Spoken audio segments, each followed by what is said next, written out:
Hello mga bossing for today's video. Gabi na nga at pasarado na ako. May humabol pang gawa ngayon dito sa pwesto ko kaya masaya ako.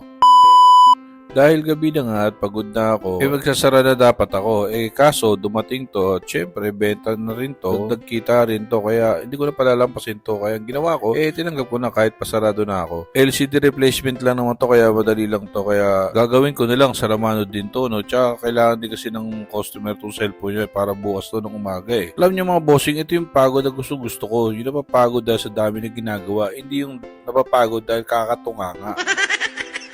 Diba, kahit sino namang nagdinegosyo, mas gusto napapagod na may kita kaysa napapagod ng puro lang tunganga at wala kang ginagawa. Kasi sayang naman yung oras at araw. Tsaka hindi naman lagi ganito yung mga gawaan namin. Kaya pag may ganitong opportunity, talagang hinahabol ko to kahit sa pwesto namin sa SM. Yan din siya nasabi ko sa mga tao ko. May pagkakataon na may mahabol, huwag nyo na palampasin kasi baka bukas di na bumalik yan. Kaya pag may pagkakataon, gawin na natin. Kita rin naman yan Sa isang trabaho, negosyo, kailangan talaga may diskarte ka. Diskarte kung paano mo pabibilisin yung gawa mo, pero dapat pulido. Diskarte paano mo paparami yung customer mo, tsaka paano mo magiging regular customer mo sa pagdating ng panahon. Nung mga nakaraang araw nga may dumaan sa wall ko, pinagtatalunan nila kung anong mas mahalaga, diploma o diskarte. Para sa akin naman, hindi naman dapat pinaghihiwalayan kasi meron man nagsabi na hindi na raw kailangan ng diploma basta may diskarte. Pero mali pa rin yun. Para sa akin hanggat may nagpapaaral sa'yo, mag-aral ka kasi hindi naman pare-pareho ang kapalaran ng tao. Iba pa rin yung